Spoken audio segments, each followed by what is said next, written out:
अच्छा थोड़ा ये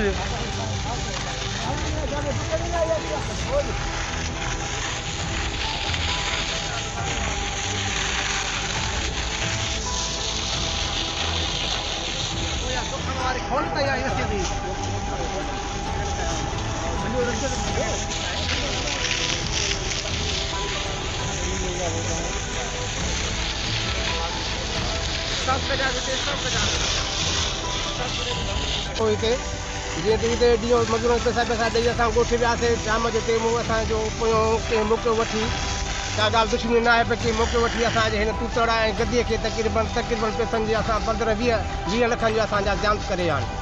असां पंहिंजे घर पहुतासीं पोयों टेलीफोन की त अमरावती असांजे भठे खे बाहि लॻी आहे। असांजे माण्हू वठी पहुतासीं त भठो हले पियो।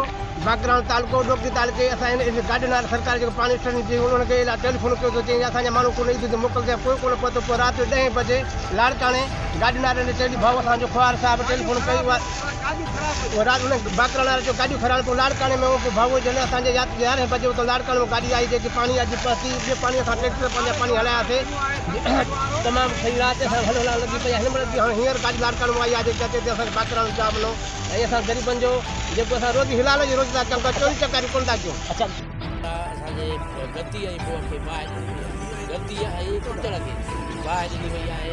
उन खां पोइ असांजो तक़रीबन 20 लखनि जो असांजो नुक़सानु थी वियो आहे।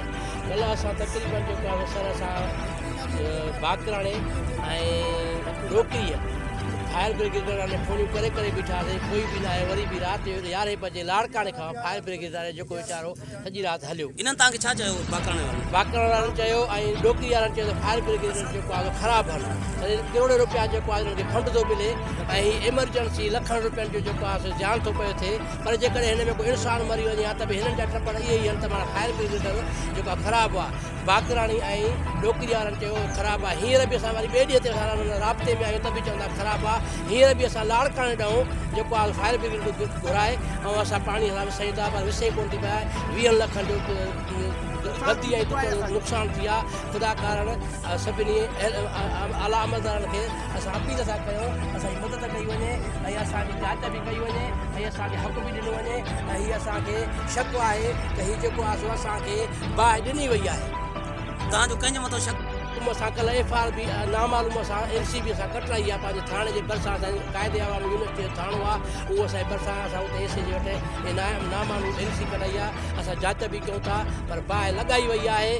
बाहि कंहिं ऐं असांखे फायर विषय नथी पई कल्ह खां वठी जेका महिरबानी करे असां तावन कयो।